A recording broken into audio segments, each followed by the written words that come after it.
Buenas a todos. Primero que nada, quería agradecerle a Jesús por su amabilidad y predisposición a responder una serie de consultas o preguntas que quería hacerle en relación a cómo él ve hoy a la universidad, en particular en el ámbito de las letras y la filosofía o lo que comúnmente se denominan humanidades. Así que si le parece, procedo a hacerle la primera pregunta, que va a ser un poco más teórica o general, pero que vamos a ir viendo cómo de alguna forma está ligada a las preguntas posteriores. Mi pregunta es, ¿qué es para usted el trabajo hoy? En realidad el trabajo, como ya he dicho muchas veces, es algo que solo se hace por dinero. Si me pregunta directamente qué es el trabajo, yo le diría que en líneas generales trabajo es todo aquello que se hace por dinero e incluso subrayaría que es lo que se hace exclusivamente por dinero, es decir, a cambio de dinero. En una sociedad naturalmente donde el dinero es el cambio, el objeto de cambio. En sociedades donde no hay dinero, el trabajo se hace por necesidad. Pero la necesidad en las sociedades mercantiles se traduce a términos económicos, es decir, que una persona, realiza un trabajo a cambio de una cantidad de dinero que le sirve para intercambiar otros productos. Básicamente se trabaja por dinero para satisfacer necesidades. Cada uno tendrá sus necesidades y trabajo es aquello que se hace por dinero. Ahora bien, la pregunta que usted me hace es una pregunta que está vinculada a un contexto específico, que es el contexto de la enseñanza, básicamente de la enseñanza y de manera específica la enseñanza de cuestiones que tienen que ver, como dice en su pregunta, con las humanidades, con las letras, con las filosofías, con este tipo de historias. Esto evidentemente es un trabajo como puede serlo otro cualquiera desde el momento en que alguien firma un contrato laboral para realizar determinadas actividades a cambio de dinero en determinadas condiciones. Esto es un hecho objetivo que en realidad resulta indiscutible, ¿no? Es decir, trabajo es aquello que se hace solo por dinero, desde la prostitución hasta la docencia universitaria, que en este sentido coinciden exactamente en lo mismo. Es decir, a usted le puede gustar más o menos el trabajo que realice, le puede gustar más o menos la relación con los colegas, con los alumnos, con el estamento del profesorado, con la administración pública, pero eso no se plantea en el trabajo. En el trabajo se plantean determinadas condiciones, que a usted unas condiciones le gusten más que otras, eso es ya una cuestión absolutamente particular. A cambio de un trabajo usted recibe un dinero. Ahora bien, dentro de determinados ámbitos históricos, en determinados contextos geográficos, cada pueblo, cada civilización puede tener una idea del trabajo que es diferente entre sí, a veces incluso incompatible. Es decir, desde la tradición hebrea del Génesis, el trabajo se plantea como un castigo contra el ser humano debido precisamente a una falta contra el poder creador. Es decir, un creador que ha creado, valga la redundancia, la paronomasia, a un ser humano y este ser humano se ha mostrado desagradecido a él, quebrantando una serie de pactos o una serie de palabras estipuladas por el Creador, pues resulta condenado a trabajar. Ganarás el pan con el sudor de tu frente y a la mujer, que parece que de alguna manera se la exime del trabajo, se la condena a parir hijos con dolor, ¿no? Como si ese no fuera trabajo, no remunerado además. En fin, esa es la tradición hebrea, la tradición bíblica del Génesis. Y en ella el trabajo se plantea como una condena. Ahora bien, otros pueblos, otras civilizaciones han hecho del trabajo pues un elogio o un vituperio. Es decir, que el trabajo se presenta también como algo que puede ser objeto de todo tipo de argumentaciones sofísticas. Hay gente que considera que el trabajo dignifica al ser humano, hay gente que considera que el trabajo es indigno del ser humano. Los nobles de la sociedad española aurisecular consideraban que el trabajo era indigno, que el trabajo era básicamente una actividad menestral, una actividad que se realizaba con las manos, y eso era indigno de alguien que formara parte de la nobleza, que debería vivir de rentas sin trabajar, es decir, debería vivir del trabajo ajeno. Por lo tanto, según las sociedades, según las épocas, el trabajo ha experimentado interpretaciones y valoraciones que son completamente diferentes.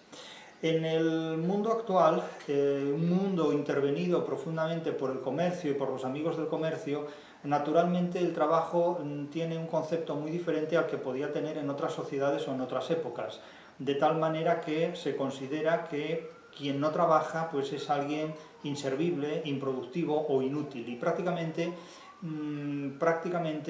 hoy todo el mundo vive del trabajo, bien del trabajo propio o bien del trabajo ajeno, pero vivir del trabajo ajeno implica vivir en diferido del trabajo también, es decir, del trabajo no se puede prescindir. Otra cuestión es que uno prescinda de trabajar por sí mismo y parasitariamente viva del trabajo ajeno, esta es otra cuestión. Pero el mundo anglosajón ha reducido prácticamente todo al comercio y a la actividad mercantil, y en esta reducción el trabajo naturalmente desempeña un papel absolutamente fundamental.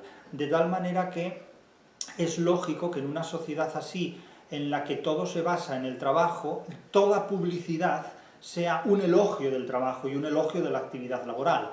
De hecho, con frecuencia, para ampliar la edad de la jubilación y tener a la gente trabajando durante más años, se elogia constantemente el trabajo, se dice que el trabajo es bueno para la salud. Pues claro, si el trabajo es bueno para la salud, deberían trabajar más los enfermos, precisamente, para ver si trabajando mejoran la salud, lo cual es una afirmación completamente ridícula y además repugnante, ¿no? Dicho sea de paso, porque implica una burla, precisamente, y un escarnio hacia las personas enfermas. Entonces, claro, si el trabajo es bueno para la salud, diríamos, en buena lógica, que deberían trabajar más aquellos que tienen menos salud, lo cual es un auténtico despropósito. Entonces, mucho cuidado con los elogios que se puedan hacer del trabajo. Si decimos que el trabajo es indigno, pues podemos retrotraernos a sociedades improductivas.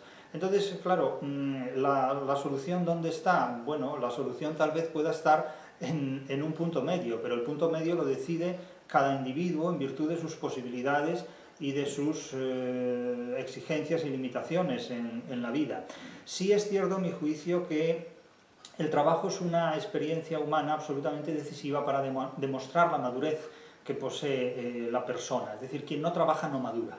Realmente, quien no trabaja no alcanza el grado de madurez que para enfrentarse a la vida y a los problemas de la vida es absolutamente imprescindible. Es decir, sin la experiencia laboral es imposible alcanzar la madurez. Esto no significa que las personas que trabajen adquieran por su propia naturaleza laboral una madurez, en absoluto. Es decir, hay muchas personas que llevan trabajando décadas y tienen una inmadurez crónica. ¿Por qué? Pues porque con frecuencia el tipo de trabajo que realizan no les exige precisamente madurar más allá de determinados ámbitos o niveles. Es decir, hay grados de madurez. No todo el mundo madura a la misma velocidad, ni del mismo modo, ni en el mismo grado, ni en las mismas facetas. Pero es evidente que quien no trabaja no madura. Actualmente, hoy en día, nos encontramos con un amplio sector de la población que, a mi juicio, es inhábil para el ejercicio laboral, es incapaz de trabajar. Entre otras cosas, debido a los múltiples trastornos de personalidad que padece. Es decir, las personas que padecen trastornos de personalidad tienen limitaciones vitales importantes, tanto para sí mismas como para las que están a su alrededor. Es decir, tener problemas psicológicos incurables o difíciles de curar es algo que limita enormemente la vida, la calidad de vida de un ser humano, y naturalmente algo así influye de una manera muy, muy perjudicial en la actividad laboral que desarrolla esa persona y que desarrolla con frecuencia dentro de equipos laborales más amplios. Es decir, nadie trabaja nunca a solas, por muy aislado que esté, porque el resultado de ese trabajo siempre adquiere una relación social importante. No hablemos ya de un docente, ¿no? Es decir, imagínense que un psicópata o que un psicótico imparta docencia. El resultado de esa actividad docente, imagínense ustedes cuál puede ser. Y sin embargo, me negarán que hay casos así, me pueden negar que hay casos así. El trabajo también se puede idealizar, es decir, no solo puede ser objeto de una argumentación sofística, sometida al elogio o al vituperio. Hay razones para elogiar el trabajo, múltiples, hay razones para condenar el trabajo, múltiples, y hay muchas razones para idealizar el trabajo. Es decir, hay gente que dice que su trabajo le hace feliz, eso es indiscutible. Hay gente que es feliz mirando un chupete, hay gente que es feliz contemplando un ladrillo, Hay gente que es feliz observando un cubo. Es decir, el modo en el que cada ser humano adquiere la felicidad resulta evidentemente indiscutible. Hay gente que es feliz pues dialogando con la inteligencia artificial o dándole un biberón a un perro. Quiero decir, esto no, es absolutamente indiscutible. Es decir, hay gente que pellizcando escaparates, peinando bombillas o tratando de hacer felices a los cerdos dándoles besos, pues buscan ellos mismos la felicidad. Quiero decir que los procedimientos para encontrar la felicidad son personales, a veces intransferibles y siempre indiscutibles, siempre indiscutibles. Que sean o no respetables es una cuestión sobre la que no me voy a pronunciar. Pero la idealización del trabajo es un hecho absolutamente imprescindible para poder llevarlo a cabo. Es decir, que a mi juicio el componente que el trabajo tiene de autoengaño es absolutamente imprescindible para poder llevarlo a cabo. Es decir, cuando alguien dice, bueno, yo en el futuro quiero ser profesor, ¿no? Quiero ser profesor porque me gusta el ejercicio de la docencia, porque me encuentro cómodo en el ejercicio de la docencia, porque considero que ejercer la docencia es algo que ayuda a mejorar la sociedad, ayuda a cambiar el mundo. Todo este tipo de argumentos pueden ser muy estimulantes, pueden ser muy idealistas y pueden ser muy prácticos. Desde el momento en que usted pise un aula y tenga enfrente a una serie de personas de las cuales un tanto por ciento van a interpretar mal sistemáticamente lo que diga, otro tanto por ciento no le va a prestar atención, otro tanto por ciento hará un uso equivocado de sus palabras y algunos tal vez puedan conseguir algo haciéndole creer que les interesa lo que dicen para más adelante incurrir en todo tipo de traiciones o alteraciones. Esa es la realidad. Quiero decir que uno puede engañarse a sí mismo para de esta manera afrontar mejor el trabajo y las condiciones laborales. Cada uno es muy libre de hacer eso. Es decir, sin el autoengaño individual, colectivo y normativo, el mundo no funcionaría. Pero hay un hecho absolutamente capital. Es imposible sobrevivir sin trabajar, bien porque el trabajo lo ejerza uno mismo o bien porque uno se parasite del trabajo que ejerzan otros. Y por otro lado, dado que vivimos en sociedades mercantilizadas, trabajo es aquello que se hace esencialmente por dinero y básicamente por dinero. Insisto que hoy el trabajo está intervenido por una concepción anglosajona del comercio, en virtud del cual todo está reducido al trabajo. Todo está reducido al trabajo y a la productividad. De manera que hay personas que han hipotecado su vida en el trabajo, porque toda su vida es el trabajo, no disponen de tiempo fuera del trabajo, y eso limita enormemente la libertad, valga la paronomasia. Es decir, si dedicamos la vida a trabajar, no necesitamos la libertad, porque la libertad comienza allí donde termina el trabajo. Cuando me preguntan muchas veces por las conversaciones que puedo tener con mis alumnos, en este punto soy absolutamente franco. Mis alumnos forman parte de mi trabajo, pero no forman parte de mi vida. Es decir, mi vida comienza cuando termina el trabajo. Y me dirán ustedes, bueno, pero entonces usted cuando trabaja no vive. Digo, no, cuando trabajo vivo, pero vivo para trabajar. Es decir, cuando termino mi jornada laboral y mi calendario laboral, empieza la vida en el terreno de la libertad. El trabajo, en definitiva, es algo que se hace a cambio de dinero para satisfacer una serie de necesidades y sobre todo para comprar la libertad. Se trabaja para comprar la libertad. Esa es la diferencia entre el trabajo y la esclavitud. El trabajo consiste en realizar una labor por dinero para comprar tu libertad y la esclavitud consiste simplemente en trabajar para sobrevivir, porque si dejas de hacerlo te matarían. Esa es la diferencia entre el trabajador y el esclavo. Y en nuestra sociedad, cada día más, el trabajador se parece a un esclavo, porque por mucho que trabaje, ni puede ahorrar, ni puede comprarse una casa, ni puede permitirse lo que hace décadas cualquier trabajador, por pobre y discreto que fuera, tal vez se pudiera permitir. Por lo tanto, el trabajo del siglo XXI va a ser un trabajo que se va a desarrollar, y no es necesario ser profeta para percibirlo, en unas condiciones extraordinariamente amargas para el trabajador. Teniendo en cuenta esto que nos comenta en relación al trabajo, mi segunda pregunta es, ¿qué es para usted la pasión? Para poder hablar de la pasión tendríamos que establecer cuál es el genitivo de esa pasión. Es decir, la pasión es un término genitivo de otro. Es una pasión de amor, es una pasión laboral, si hablamos de trabajo, precisamente como venimos haciéndolo, es una pasión emocional, es una pasión sexual, es una pasión intelectual, es decir, es una pasión ¿de qué? exactamente es una pasión de qué. Ahora bien, no voy a explicar aquí, ahora mismo, el término pasión desde el punto de vista de determinados ámbitos categoriales. No voy a hablar de lo que es la pasión de los electrones en el campo científico de la química. No voy a hablar de lo que es la pasión de las notas musicales en el campo artístico de la música. Ni voy a hablar de lo que es la pasión de las vocales abiertas en el ámbito de la fonética. No voy a hablar de esta pasión. No voy a hablar de esta pasión. Se podrá hablar de ella, pero no voy a hablar de ella. Yo voy a hablar de la pasión aquí en términos lexicográficos, es decir, qué es lo que comúnmente podemos entender por pasión. Filológicamente hablando, la genealogía de las palabras, la historia de las palabras, lo que nos dice claramente es que la pasión es ante todo un padecimiento. Es decir, que alguien que esté apasionado no es más que una persona que genealógicamente hablando, al menos, es objeto de un sufrimiento, de un padecimiento. Es decir, un apasionado es un ser humano que padece, es un ser humano que sufre. La pasión es ante todo un sufrimiento, es un padecimiento. Ahora me dirán ustedes, bueno, pero yo no le pregunto por la pasión en ese sentido. Si usted no me pregunta, usted o quien sea, vamos, hablo en general, por la pasión en ese sentido, usted ya me está dando una respuesta a la pregunta misma que me hace. Claro, si me pregunta qué es la pasión, yo lo que le tengo que decir es que para mí la pasión es lo mismo que es para todo el mundo. Es decir, entre todos construimos la semántica de las palabras. Y la semántica histórica de un término como el de la pasión remite básicamente a sufrimiento.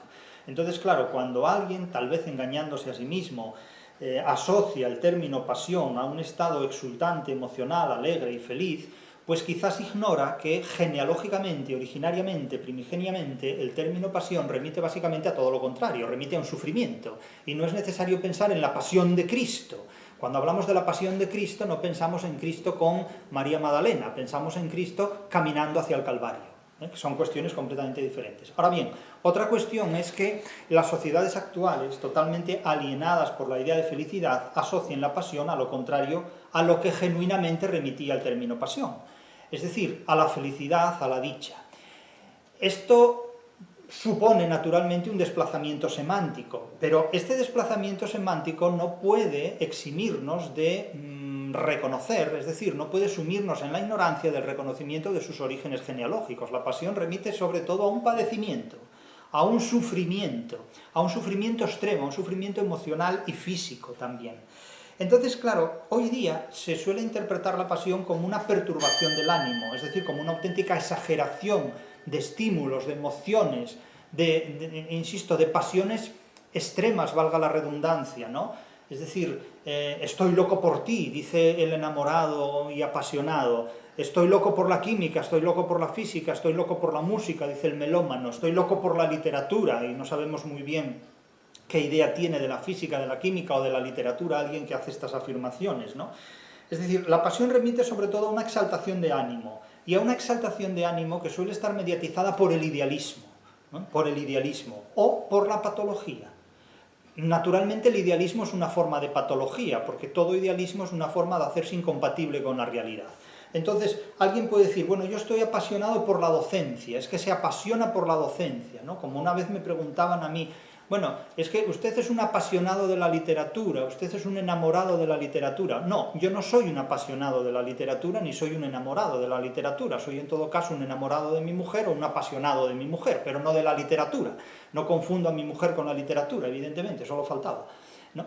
Quiero decir con esto que estos términos solo pueden aceptarse y solo pueden comentarse en un sentido naturalmente metafórico, en un sentido amplio, en un sentido semánticamente muy abierto, porque si nosotros utilizamos el lenguaje siempre en un sentido literal, reducimos el lenguaje a una dimensión exclusivamente científica, que es lo que le ocurre a los curas y a los filósofos, que cuando leen un enunciado, lo leen en un sentido literal, porque no perciben el sentido más allá de la literalidad de las metáforas, reducen las metáforas a lo literal. Entonces, naturalmente, cuando hablamos de pasión y decimos que alguien es un apasionado de la literatura, lo que queremos decir es que le gusta la literatura. Pero claro, hay que exigir un sentido crítico, es decir, ¿qué literatura le gusta? Porque hay muchas literaturas y hay obras literarias y autores literarios que son incompatibles entre sí. Claro, es que no es lo mismo que guste el Quijote de Avellaneda que guste el Quijote de Cervantes, porque son Quijotes incompatibles entre sí. Entonces, claro, decir es que me gusta el Quijote de Avellaneda y el de Cervantes, pues quiere decir que usted no tiene el gusto definido, indudablemente. Por otro lado, hay cuestiones que desde el punto de vista profesional tienen que estar por encima de la pasión. Es decir, que cuando un químico interpreta el agua, no puede sentirse apasionado por encontrarse en contacto con dos moléculas de hidrógeno combinadas con una de oxígeno, porque esto no tiene nada que ver con la pasión, esto tiene que ver con una combinación química. Otra cosa es que le pueda resultar apasionante o entretenido o ameno o deleitoso o estimulante realizar este tipo de trabajo, pero eso es una cuestión que exactamente no tiene nada que ver con el trabajo. Es decir, un compositor musical, un compositor de obras musicales, puede sentir una gran pasión en el acto de componer, pero es que sentir una gran pasión en el acto de componer implica sentir también un gran padecimiento en el arte de componer, porque claro, es muy bonito llegar al final de la composición de una pieza sinfónica, pero estoy seguro de que Mahler sufrió mucho componiendo varias de sus sinfonías, y no menos sufriría Beethoven o Mozart realizando su trabajo. Claro, cuando alguien dice, bueno, es que es un pianista apasionado, se apasiona tocando el piano. Apasionarse tocando el piano supone sufrir muchísimo y tener grandes padecimientos, a veces incluso en articulaciones, y pasar horas y horas de tu vida interpretando pasajes hasta conseguir una satisfacción que es pequeñísima en relación al enorme esfuerzo pasional, es decir, de sufridor que ha tenido el intérprete de esa composición musical. Entonces, claro, cuando alguien habla de ser un apasionado de la música, con frecuencia interpreto que no es un profesional de la música. Cuando alguien habla de ser un apasionado de la literatura, con frecuencia interpreto que no es un intérprete de la literatura, sino alguien a quienes respectivamente le gusta decir en público que le gusta la música o le gusta decir en público que le gusta la literatura. Es decir, la pasión tiene que ver más con el sufrimiento y con el padecimiento e incluso con la exaltación patológica de determinadas emociones que con el logro efectivo y objetivo de determinados resultados. Ahora bien, a partir de aquí, cada uno puede dar a las palabras el sentido que quiera, y puede ver en el cuerno de un rinoceronte el canto de una cacatúa, o puede ver en las teclas de un piano, precisamente, la revelación de la quiniela que va a ser premiada la semana que viene. Pero eso ya no forma parte, naturalmente, de mi interpretación sensata de la realidad. La pasión, básicamente, remite incluso a veces a estados pasivos del alma, a estados que son lo contrario a lo activo del alma. Por lo tanto, si alguien cree que al calificarse de apasionado dice algo más allá que lo que lexicográficamente significa ese término, es decir, entusiasmo patológico o inconsciente por algo, realmente se equivoca. Yo, desde luego, no soy un apasionado de la literatura, ni soy un enamorado de la literatura. Soy un intérprete de la literatura, que son cosas muy diferentes, absolutamente muy diferentes. A partir de lo que nos comenta en relación al trabajo y la pasión, mi última pregunta de este primer apartado es, ¿usted considera compatibles el trabajo y la pasión? Bueno, realmente lo que yo considere o deje de considerar es totalmente irrelevante. Quiero decir, yo podría responder a esa pregunta diciéndole que sí, que considero completamente compatible el trabajo y la pasión, y nos quedaríamos tan contentos. Y podría decirle que no considero compatible el trabajo y la pasión, y también nos quedaríamos tan contentos. Entonces, automáticamente algunas personas comentarían lo que quisieran y dirían sí, pues se equivoca porque es perfectamente compatible hacer un trabajo apasionadamente, y dirán yo, siempre sale esto, ¿no? Yo hago mi trabajo muy apasionadamente porque mi pasión es mi trabajo y mi trabajo me apasiona. No tengo ningún inconveniente en reconocer esto. Yo no sé si las personas que ejercen la prostitución les apasiona su trabajo o no, no lo sé, nunca lo he preguntado a nadie esto, ni me interesa saberlo.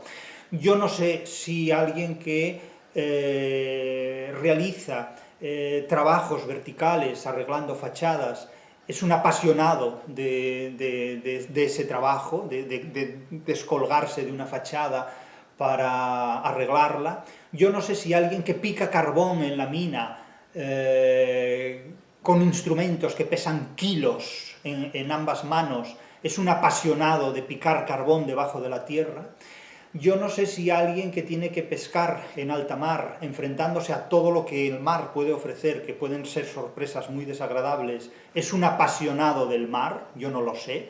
No sé si el protagonista de Moby Dick es realmente un personaje de ficción o alguien con el que un pescador real se puede identificar en todo o en parte. Es decir, yo no lo sé.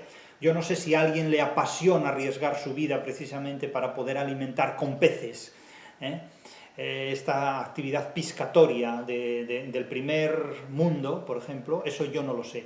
Quiero decir, yo no puedo hablar por los demás, es decir, por lo tanto no puedo decir que el trabajo de los demás es compatible con la pasión o con su pasión por el trabajo. Yo esto no lo sé.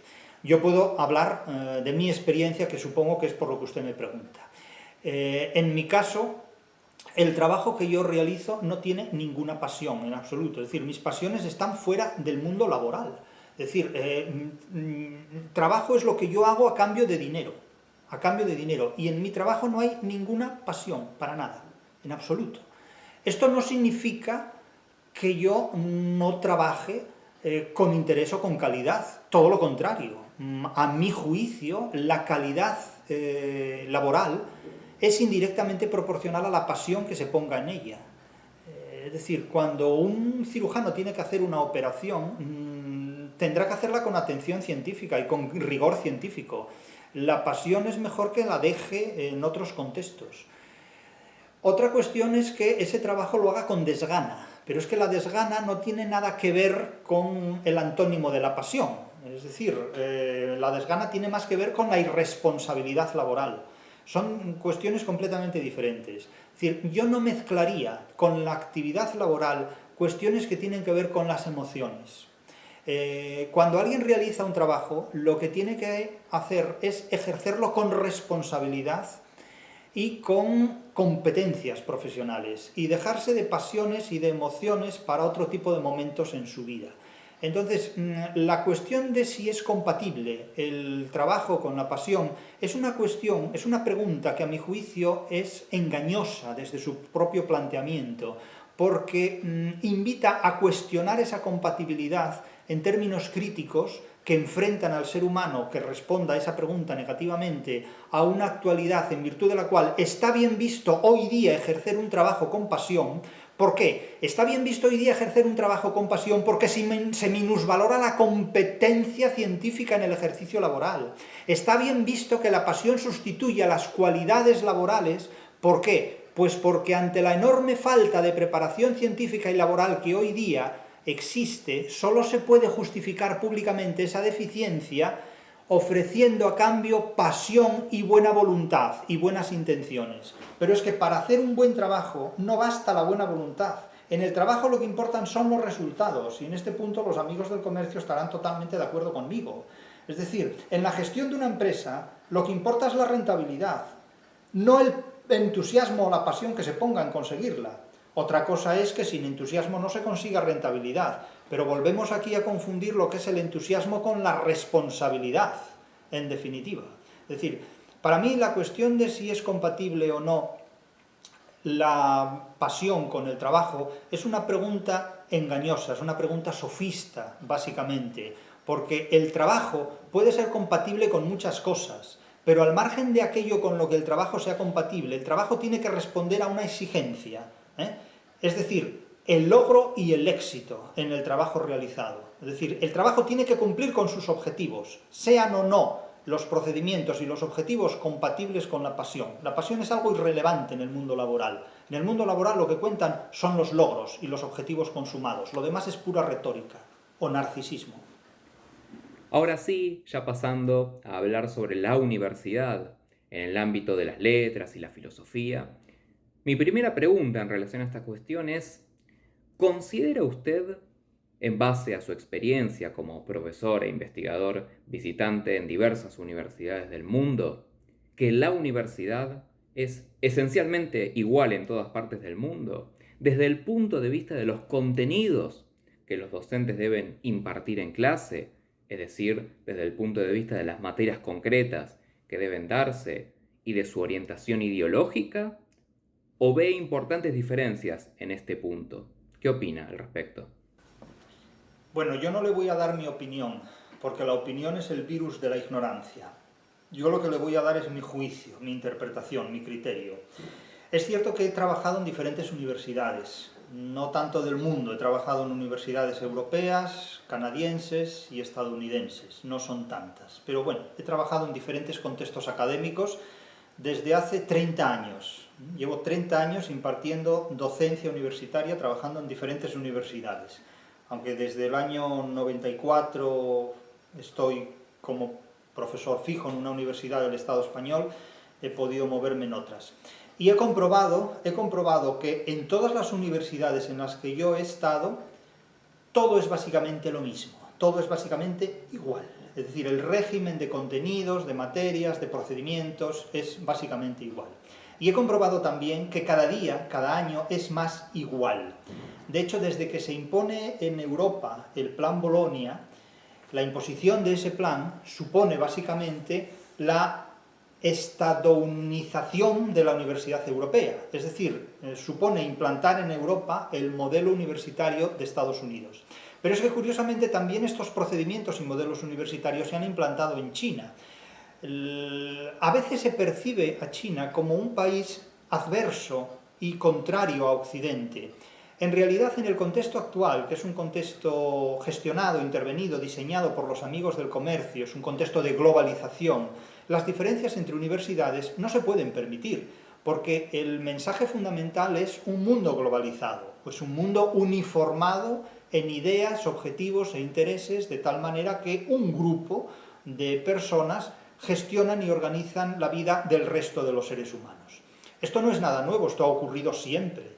Lo que es nuevo en el contexto en que nos ocupa es el procedimiento que se utiliza para imponer estos objetivos. Naturalmente, la Internet existe desde hace unos años, pero no existe desde la Edad Media. Entonces, Internet es un medio para imponer una globalización que, por supuesto, también afecta a la universidad. Como digo, a veces la gente percibe diferencias, incluso antagónicas, entre China y Occidente. China no es un enemigo de Occidente, China es un socio de los gestores de la globalización. Es un socio de los gestores de la globalización situado en un contexto geopolítico ajeno o diferente al nuestro. Pero las universidades chinas en muchos aspectos funcionan como las nuestras. En China la presencia de Derrida y de Foucault es tan presente como las universidades estadounidenses, porque en el fondo incluso hasta las universidades chinas en muchos aspectos son lo mismo. Y son lo mismo porque en las últimas décadas se ha perdido de vista completamente el significado de la literatura. La literatura se ha sustituido por sucedáneos, es decir, contar historias, que son repositorios de sistemas ideológicos para hacer más fluida, para lubricar mejor la globalización y la imposición de la globalización. Todas las universidades son absolutamente iguales. Y en materias de letras, las universidades son iguales en sus carencias, en sus deficiencias. Por lo tanto, no es que yo vea una identidad, una analogía, prácticamente una igualdad en lo que son todas las universidades, sino que de hecho es así. Es así, no puede ser de otro modo, porque se ecualizan las titulaciones, se homologan los títulos y se uniformizan los contenidos. Es decir, cualquier persona que estudie en cualquier universidad del mundo se va a encontrar con lo mismo.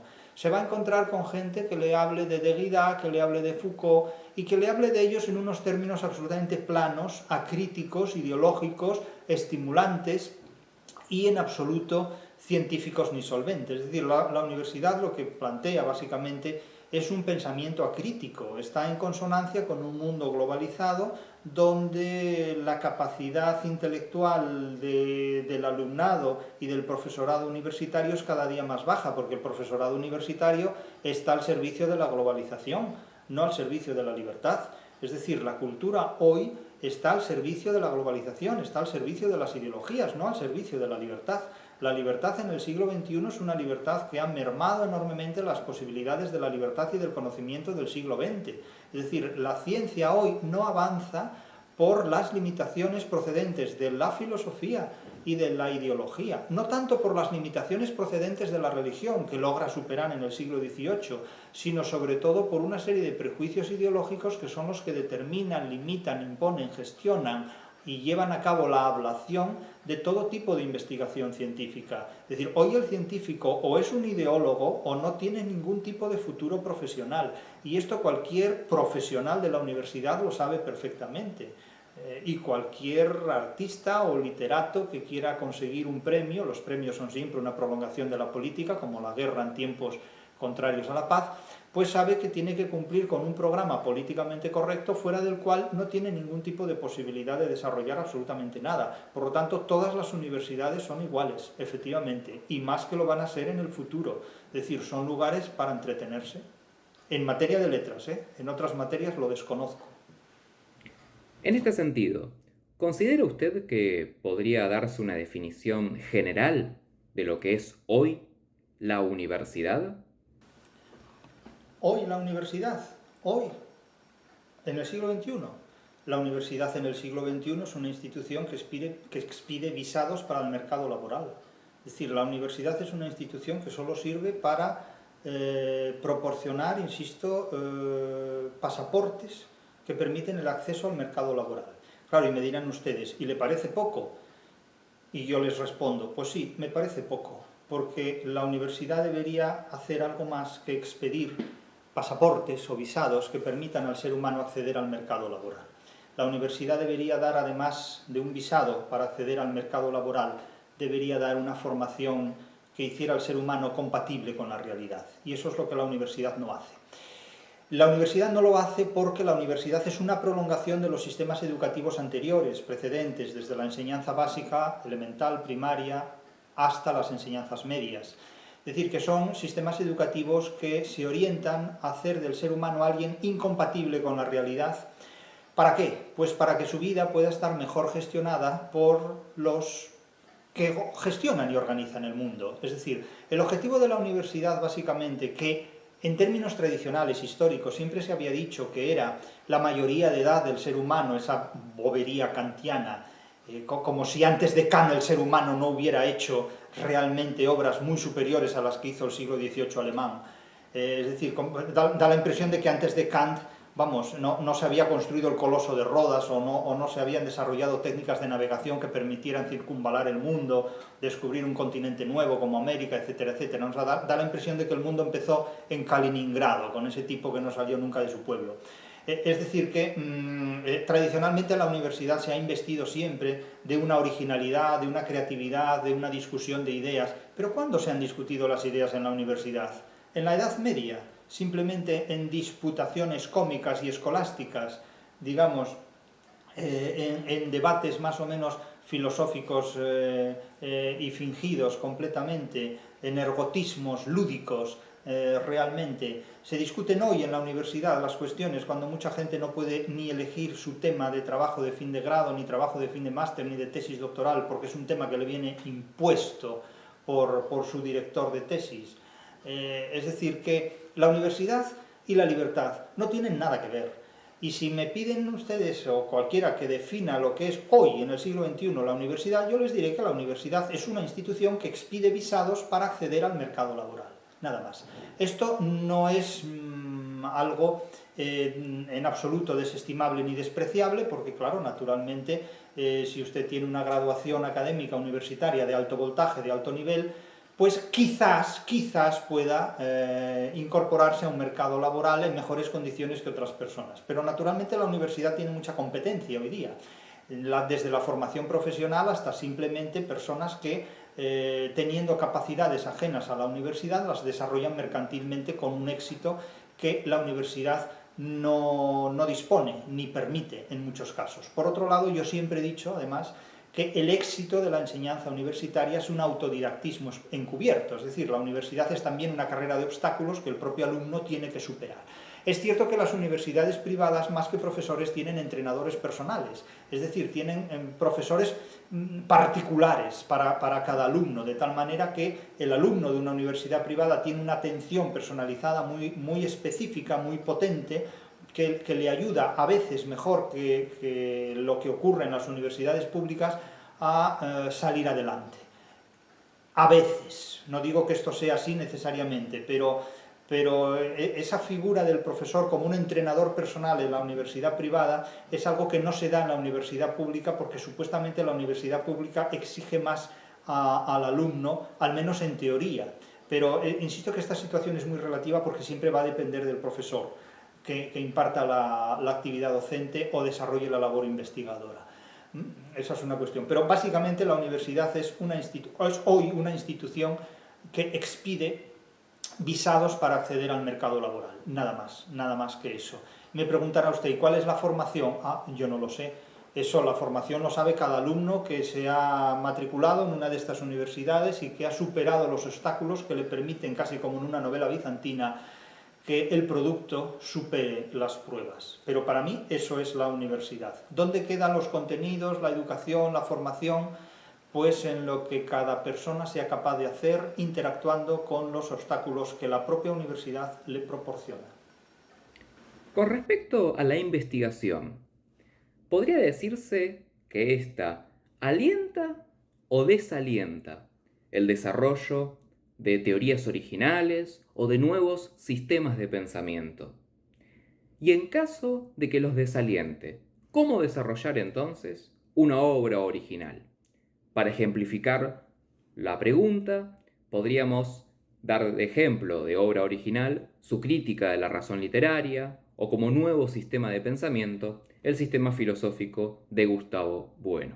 Bueno, en primer lugar agradezco mucho que identifique como una obra original la crítica de la razón literaria, como una teoría literaria original. Muchas gracias por verlo así.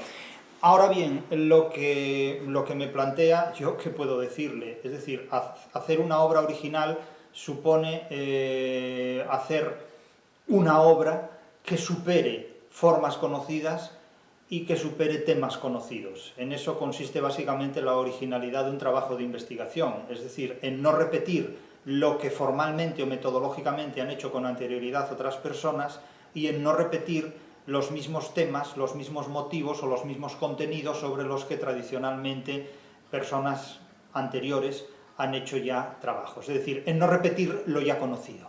Una labor original consiste en desarrollar algo que no repite métodos conocidos, que no reitera métodos conocidos, sino que genera o crea nuevos métodos y que no repite lo que ya se sabe, lo que ya se ha dicho. Eso es una obra original. Ahora bien, ¿cómo hacer una obra original o no? Es que eso depende de los objetivos que uno tenga y las ideas que uno tenga en la cabeza. Que va a encontrarse con obstáculos cuando desarrolle una idea original o una obra original, eso es evidente. Es decir, no hay nada más insoportable para las personas serviles que la libertad de sus contemporáneos. Es decir, naturalmente, desde el momento en que usted tenga una idea original, habrá personas que la envidien, porque la envidia es la forma más siniestra de admiración, habrá personas que la ataquen, habrá personas que la ridiculicen, pero en definitiva lo único que harán será darle publicidad a esa idea. Es decir, lo mejor que puede ocurrir con una idea es que la critiquen, porque la crítica implica siempre una difusión, de tal manera que, claro, cuando alguien difunde una idea, aunque sea para criticarla, la está promocionando.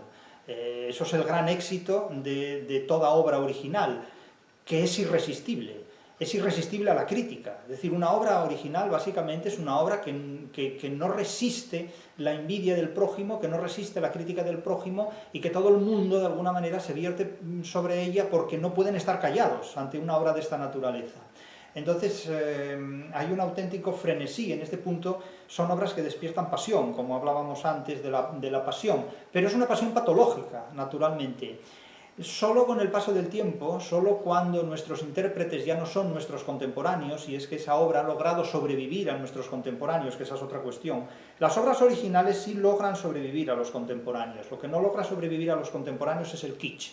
De hecho, el kitsch no logra sobrevivir a los 90 días, es decir, un kitsch no dura más de 3 lunas, en definitiva, ¿no? Como los libros que se venden en los expositores de los aeropuertos. Pero una obra original es algo que está destinado a perdurar y que naturalmente tiene que atravesar pues, los obstáculos de la crítica. Pero naturalmente, cuando una obra es objeto de crítica por su originalidad, eso en definitiva es publicidad gratuita, es publicidad pagada.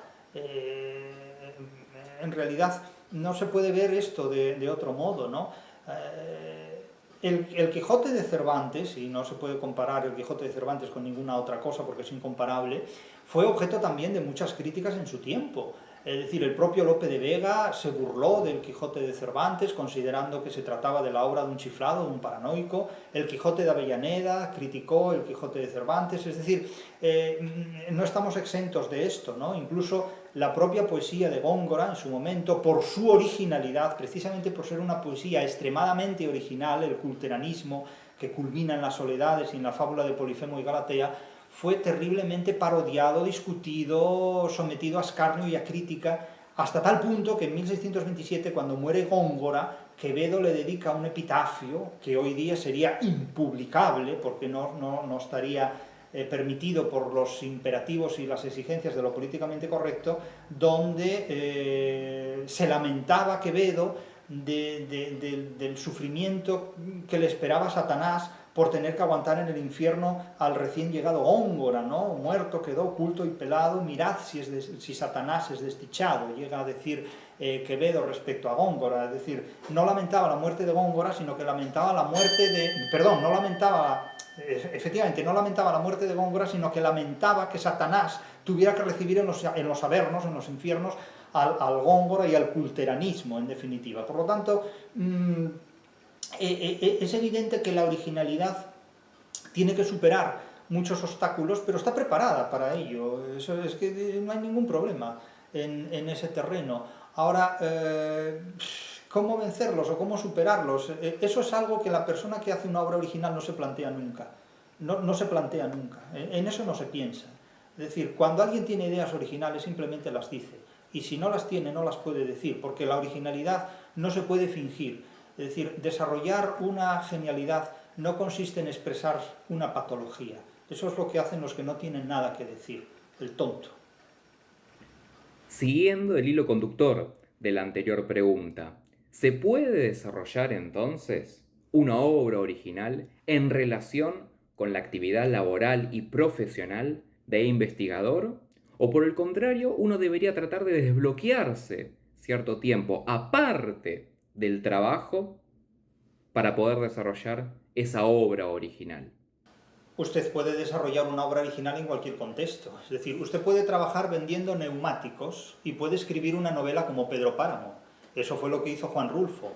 Es decir, y escribió una novela absolutamente original.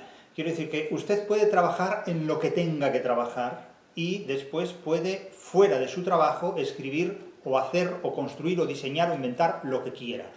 Ahora bien, claro, lo que usted me pregunta es, ¿usted puede ser profesor de universidad y dedicarse a la interpretación de la literatura y ver bifurcada su trayectoria profesional debido a que la originalidad de su trabajo no se reconoce dentro de su trabajo y tiene que ejercerla como si usted trabajara en otra cosa? Pues sí, la respuesta es sí. Y en este punto no es ningún secreto porque yo lo he declarado abiertamente, que yo he desarrollado 2 currícula en mi vida. Es decir, un currículum oficial, un currículum burocrático que ha tenido como finalidad satisfacer las exigencias burocráticas para desarrollar mi carrera y mi actividad profesional.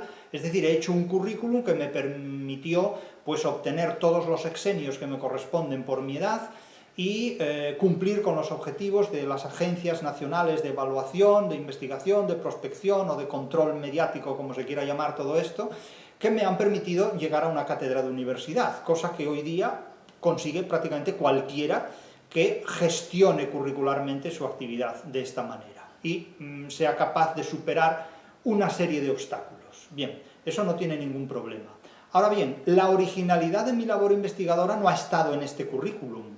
Es decir, este currículum ha estado simplemente en satisfacer una serie de exigencias burocráticas y administrativas. La originalidad de mi carrera académica ha estado en la escritura de la crítica de la razón literaria, que se ha construido de espaldas completamente a la universidad, que no tiene nada que ver con la universidad y que sostiene ideas que de alguna manera son incompatibles con muchas de las ideas que se sostienen dentro de la universidad. Por lo tanto, he desarrollado mi labor curricular bifurcada. Es decir, por un lado he cumplido con el César, dándole al César lo que es del César, y por otro lado he cumplido con las exigencias de la investigación de la literatura, dándole a la literatura lo que la literatura exige y lo que la universidad le niega. En este sentido, me he movido siempre satisfaciendo mis objetivos profesionales con la literatura y cumpliendo con mis exigencias laborales en la vida pública y administrativa. Por esa razón a mí también me resulta muy chistoso, muy cómico, cuando mucha gente dice, bueno, ahora me voy a jubilar, dicen, ¿no? Me voy a jubilar a los 70 años, por ejemplo, y dice, y ahora me voy a dedicar a lo que me gusta, me voy a dedicar a hacer lo que me gusta. Claro, yo no sé si los 70 años son una buena edad para empezar a hacer lo que a uno le gusta. Claro, yo no entro en los gustos que tenga la gente a los 70 años ni en las posibilidades que tenga para satisfacerlos, líbreme Dios de semejante cosa. Pero lo que sí tengo muy claro es que yo siempre me he dedicado a lo que a mí me gustaba hacer y que he separado muy bien el gusto de los logros profesionales y que desde luego no voy a esperar a tener 70 años, porque no sé si algún día llegaré a cumplirlos, para hacer lo que me gusta hacer, porque tradicionalmente siempre lo que me gustó hacer ha coincidido con lo que me dio la gana hacer y nunca me he privado de hacerlo, en este sentido. Por lo tanto, me resulta muy chistoso que alguien tenga que llegar a los 70 años y jubilarse para empezar a hacer lo que le gusta, porque lo que me pregunto es, ¿qué ha hecho entonces durante 40 años laboralmente hablando? Que, es decir, ha trabajado con la pasión del que va camino del Calvario todos los días para hacer su trabajo. Claro, es que hay cosas que no acabo de entender demasiado bien. Es decir, es que se cree esta gente que a los 70 años va a realizar una labor investigadora que no ha podido realizar antes, precisamente en su centro de trabajo, en su centro laboral, y que va a hacerlo con más competencias a los 70 años que a los 30, 40 o 50. No diré que no lo crean, pero sí dudo mucho de la eficacia de esos objetivos. Por lo tanto, para mí no hay nada más irónico que esta gente que cuando se jubila con 70 años dice que se va a dedicar a lo que le gusta. ¿Y hasta ahora qué hizo? Llegando a la última pregunta, que quizás es un poco más personal, pero va de la mano con las preguntas anteriores, le quería preguntar lo siguiente. ¿Qué le recomienda o qué le aconsejaría a un joven como yo que le queda un año para graduarse como filósofo, cuya salida laboral directa es la de la docencia universitaria o la investigación, y tiene la intención de desarrollar una filosofía original? ¿Usted le aconseja insertarse en estos ámbitos para desarrollar esa obra o sería preferible buscar otro camino profesional? ¿Qué opina? Pues mire, como le decía antes, yo no le voy a dar mi opinión, porque la opinión es el virus de la ignorancia, pero le voy a dar mi juicio, le voy a dar mi criterio. En primer lugar, las personas inteligentes no necesitan consejos. Los consejos los da quienes tienen complejo de superioridad y creen que por disfrazarse de consejeros o por utilizar parénesis o literaturas parenéticas y pronunciar refranes y tal, pues son mejores personas que los demás. En primer lugar, todo consejo tiene su antónimo, es decir, toda paremia, todo refrán, toda moraleja, toda sentencia tiene su contrario. Entonces, cuando se dice, por ejemplo, al que madruga Dios le ayuda, pues se puede decir, bueno, pues, y es un consejo que suena muy bien, ¿no? Pero usted puede decir, no por mucho madrugar amanece más temprano, que es lo contrario. Luego tiene muchos otros contrarios. Dice, no hay mejor hermano que el vecino más cercano. Y es un buen consejo, es decir, para tratar bien a tu vecino. Pero hay mucha gente que suscribe la paremia contraria, es decir, tienes un vecino, tienes un enemigo. Claro, depende qué tipo de consejos queramos dar en ese momento del día, ¿verdad? Y luego, bueno, pues tantas otras paremias, ¿no? El buey solo bien se lame. No vamos a dar más detalles, de esto dice la paremia. El buey solo bien se lame, no vamos a preguntar qué lame el buey. Pero hay otra paremia contraria, es decir, avecilla que está sola, ni bien canta ni bien llora. Entonces, claro, cuando alguien da consejo a otro, a mi juicio incurren muchos errores. En primer lugar, puede equivocarse, puede aconsejar mal, y sobre todo, da un consejo adoptando una posición de superioridad moral que en muchos casos es completamente improcedente. Por esta razón yo no doy consejos a nadie, yo no soy consejero de nadie, yo no puedo aconsejar nada a nadie. Yo hablo de literatura, explico literatura y en todo caso, si alguien quiere tomarme como referencia puntual para resolver sus problemas, hacer sus gestiones investigadoras o lo que sea, es responsabilidad de él, pero no mía. Es decir, yo no me propongo como modelo de nada, en absoluto. Yo simplemente expongo sistemas de ideas relacionadas con la literatura y lo que la gente haga con esos asuntos, con esas ideas, con esos sistemas, es algo de lo cual yo no soy responsable. Yo no soy responsable de lo que hago en los sueños, pesadillas, conversaciones y cualesquiera tipo de imaginaciones protagonizadas por el prójimo. No soy responsable de lo que hago en las conversaciones de los demás. No doy consejos a nadie, absolutamente. Cada palo que aguante su vela. Ahora bien, usted me habla de la filosofía, de desarrollar una filosofía original, qué consejos daría, qué consejos no daría, ya le digo, yo en esto no puedo hablar. Yo lo que le puedo decir es qué pienso de la originalidad de la filosofía. La filosofía para mí es un mito, es realmente una mitología. Es una mitología que atrae a mucha gente porque la filosofía desde sus orígenes se ha disfrazado de una dignidad de la que a mi juicio realmente carece. Es decir, la filosofía es una forma excéntrica de ejercer la sofística. La filosofía de una cuestión o de otra cuestión puede ser un ejercicio de sofística que pueda defender o vituperar la belleza de Helena, de la misma manera que Gorgias tenía argumentos para elogiar o vituperar a Helena en un sentido o en otro, Platón los tenía para elogiar o vituperar en un sentido o en otro a cualquier cosa. Quiero decir que Sócrates era tan gualdrapero como Protágoras y Platón tan sofista como Gorgias. Ni más ni menos, ni más ni menos. Por otro lado, la filosofía original. Una filosofía original es una religión original, es una ideología política original o es un discurso de autoayuda original, porque la filosofía detrás de sí, en su contenido, siempre habla de política, de religión o de autoayuda. Si suprimimos la religión, la política y la autoayuda, la filosofía deja de tener sentido, deja de tener contenido. Es decir, la filosofía tenía razón de ser hasta Newton. Ya lo he dicho muchas veces, Newton es un hombre que se hace preguntas filosóficas a las que da una respuesta científica. Y a partir de Newton la filosofía ya no tiene sentido, porque las respuestas a la filosofía las da la ciencia. Naturalmente la filosofía va a reaccionar en contra de este desarrollo de la ciencia, porque no quiere perder su estatuto, no quiere perder sus posiciones históricamente tan trabajadas, primero al lado de la religión, después como una forma atea, alternativa a la religión, con estatuto propio, y después con una forma también autónoma frente a la ciencia, porque claro, la ciencia darwinista ha destruido el creacionismo, la ciencia física de Newton ha destruido también el creacionismo del cosmos, que se reduce a un planteamiento matemático. Entonces la filosofía pierde ya no solo originalidad, sino que pierde sentido. De tal manera que, claro, gracias a Kant, la filosofía antigua, en el arca de Noé, propia del idealismo alemán, se recupera para la posmodernidad. Para la modernidad, la edad contemporánea y la posmodernidad.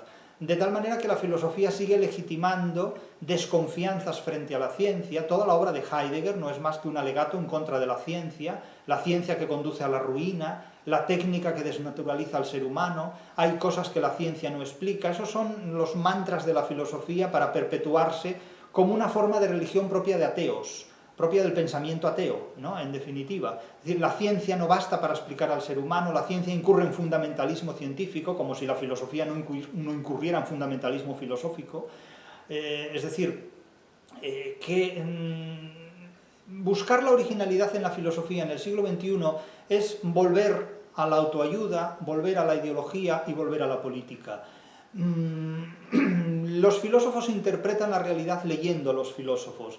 La gente normal y corriente, común y corriente, interpreta la realidad trabajando, enfrentándose a ella, porque la única forma de sobrevivir en este mundo es trabajando, nos guste o no, porque o bien trabajamos nosotros, o bien nos parasitamos del trabajo ajeno, pero el trabajo es insustituible, es imborrable, es indestructible, porque precisamente sin trabajo no podemos sobrevivir. El problema es que reducirlo todo a trabajo pues naturalmente nos priva de libertad y nos priva de vida, nos priva de vitalidad. Y el mundo que viene es un mundo en el que el trabajo lo ocupa prácticamente todo. La originalidad, ¿para qué quieren originalidad en un mundo sin libertad? Y desde luego la filosofía sirve pues para lo que ha servido históricamente en casi todos los contextos, para hacer una terapia de grupo, básicamente, ni más ni menos. La realidad está en otra parte.